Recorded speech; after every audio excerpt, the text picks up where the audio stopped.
Yahweh wants your best and nothing less. Hi, this is Barry Phillips with 10-Minute Torah Day 2 of Trumah. Yesterday we ended by talking about Yah moving in next door. How uncomfortable would that leave you? How much change would that actually bring into your life? Yah says in this chapter that if the people whose hearts move them, more on that in a moment, were to bring to him a certain type of contribution that he is looking for, he said, then you will build for me a dwelling place in your midst.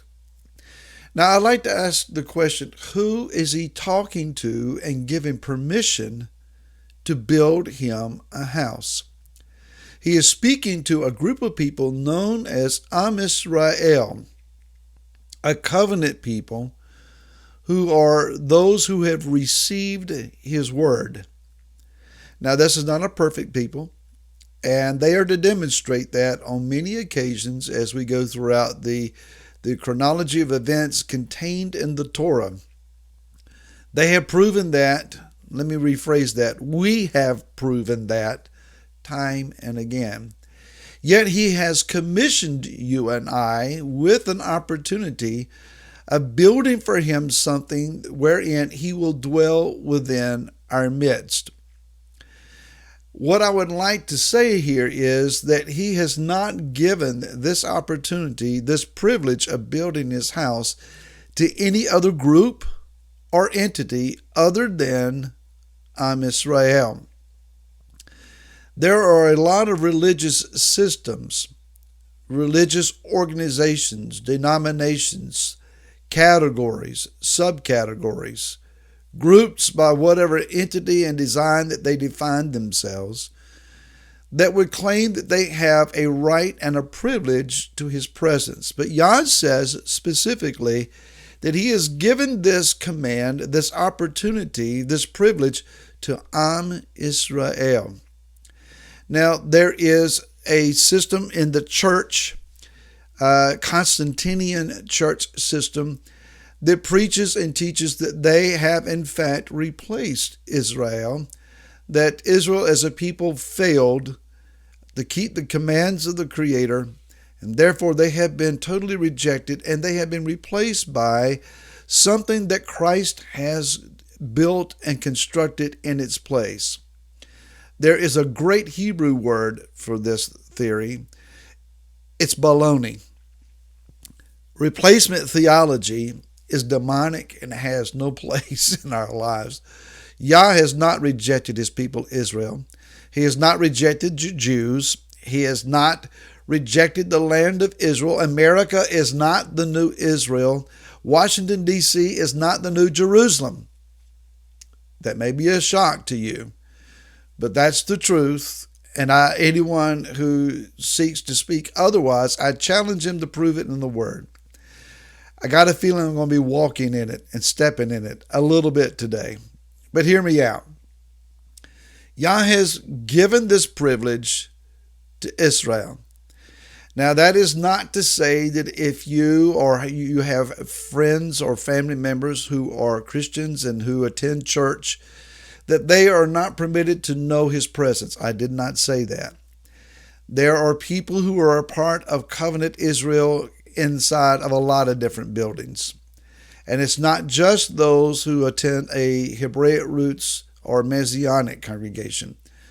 There are a lot of people in the earth scattered abroad who belong to the Most High. And they, as such, are Israel. They have been grafted in. They have been included. They may not fully even understand who they are or who has called them or how they're grafted in. I don't know that any of us really do. But nonetheless, we're a part of this group, this nation, this people that the Father has asked to build him a dwelling place.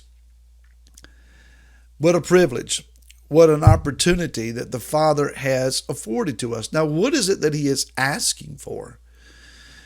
The Trumah. It is a nadav, a voluntary offering. those whose hearts move them, those who have and want to give. Now, he is not saying, bring me whatever you want to bring. He gives to them a very specific list. This is what I want. If you have what it is that I'm looking for and you desire to bring it to me, do so voluntarily. Now, they end up bringing so much that Moshe has to say, we have enough, we have more than enough, stop giving. As a congregational leader, I would love to be able to say to my congregation, we have too much and you need to stop. Haven't found that threshold yet. But he is asking for specific items. A rabbinical question comes up in regards to this and asked, which is a higher level of giving? That which is voluntary or that which is mandatory? It is mandatory that we bring the tithe. It is mandatory for sin offerings to be offered. It is mandatory for the daily tamid, the lamb that was offered at 9 a.m. and 3 p.m. on a daily basis, even on Shabbat, even on Yom Kippur.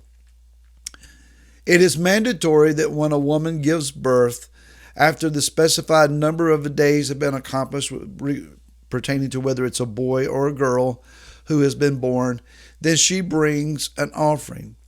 At the end of her monthly cycle, there is an offering. There are just certain things that are mandatory, and Yah says these must be brought to me. Now again, this is when we have a functioning temple system and the functioning of the Levitical priesthood. Don't have that now. We're going to find that later on in the kingdom, I believe, and we'll see it restored.